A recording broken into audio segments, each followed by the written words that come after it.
Good morning leaders. అయితే మన wastage Aquagel first సారి వాడిండు Narsa Reddy sir. అది ఎట్లా పనిచేసింది, మరి ఎప్పుడెప్పుడు వాడిండు, 2 సార్లు వాడిండు, 2 సార్లు ఎప్పుడెప్పుడు వాడిండు అనేది మనకు తన అనుభవం మనతో షేర్ చేసుకుంటాడు. నర్సరెడ్డి సార్తో మాట్లాడాం. సార్, మీరు ఫస్ట్ మీకు ఎవరు ఇచ్చారు, ఫస్ట్ ఎప్పుడు వెళ్ళిండ్రు, సెకండ్ సారి వెళ్ళినప్పుడు ఎప్పుడు వెళ్ళిండ్రు, ఆ రెండిట్లో ఏది బాగా పనిచేసిందో మీ అనుభవాన్ని షేర్ చేయండి సార్. అయితే నేను ఫస్ట్ 2024లో తీసుకున్నా. అది పసుపు వేసిన తర్వాత జల్లిన. మళ్ళా 2025లో తీసుకున్నా మల్లయ్య దగ్గర. అది రెండోసారి దుక్కిలో వెళ్ళిన. దుక్కిలో వెళ్ళింది బాగా పనిచేసింది. పంట పెట్టిన తర్వాత వెళ్ళింది తక్కువ పనిచేసింది. కాబట్టి ఈ సంవత్సరం కూడా దుక్కిలో వెళ్ళడానికి ముందే తీసుకున్నా. ఒక 5-6 రోజులు అయితే పసుపు వేస్తాము. పసుపు వేయక ముందు పచ్చి దుక్కిలో వెళ్ళి పసుపు వేసేసి బోజ కొట్టేస్తాము. ఇక అది బాగా పనిచేసింది. లాస్ట్ ఇయర్ అంతకుముందు ఇయర్ కంటే లాస్ట్ ఇయర్ మంచిగా పనిచేసింది. నేను 3 ఏళ్ళ నుంచి వాడుతున్నా. రిజల్ట్ బాగున్నది. నీరు పడతలేదు. అంతకుముందు బాగా రోగం పడుతుండే నీరు పట్టి.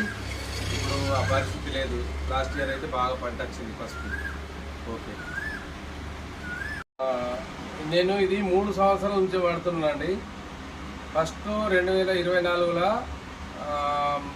పంట పెట్టిన తర్వాత వెళ్ళిన. అది తక్కువ పని చేసింది. లాస్ట్ ఇయర్ రేపు పసుపు వేస్తామనంగా దుక్కిలో వెళ్ళి పసుపు వేసినాము. లాస్ట్ ఇయర్ బాగా మంచిగా వచ్చింది. ఈ సంవత్సరం ముందే తీసుకున్నాను.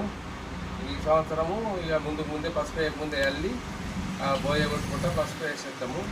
దుక్కిలో వెళ్ళాలి. ఇది పంట పెట్టిన తర్వాత వెళ్ళితే రిజల్ట్ తక్కువ వస్తుంది. కాబట్టి దుక్కిలో వెళ్ళకుంటే 100% రిజల్ట్ ఉన్నది. నా అనుభవంతో చెప్తున్నాను. పసుపు అయితే బాగా నచ్చింది. నీరు పట్టలేదు. ఓకేనండి.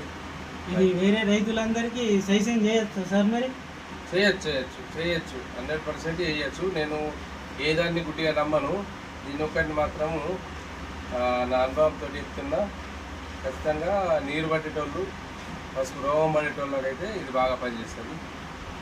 దీన్ని మాత్రం నేను చెప్పగలుగుతాను. మా తోటలోనే ప్రయోగం చేసిన. అందుకే ఇది 3వ సంవత్సరం తీసుకుంటున్నాను. ఓకేనండి. ఓకే, అందరూ కూడా రైతులందరూ వర్షాలు పడ్డాక జల్లే బదులు ఇప్పుడే చివరి దుక్కిలో ఏది వేసినా చివరి దుక్కిలో వేస్తే మనం 100% దీని రిజల్ట్ పొందగలుగుతాం. కాబట్టి అందరు రైతులు దీన్ని పరిగణలోకి తీసుకొని చివరి దుక్కిల్ని అందరూ వేసుకోగలరని కోరుతూ ముగిస్తున్నాను.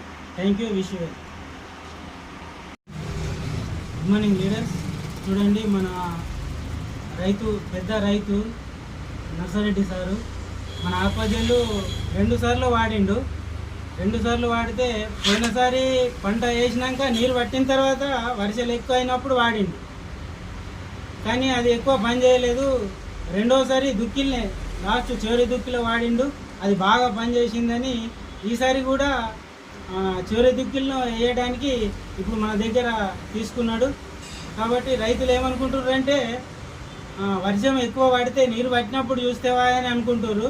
కానీ నీరు పట్టినప్పుడు చూస్తే భూమి అంతా తేమ శాతం ఎక్కువైపోయిన తర్వాత మనం చల్లినా కానీ జరగాల్సిన నష్టం జరిగిపోతుంది.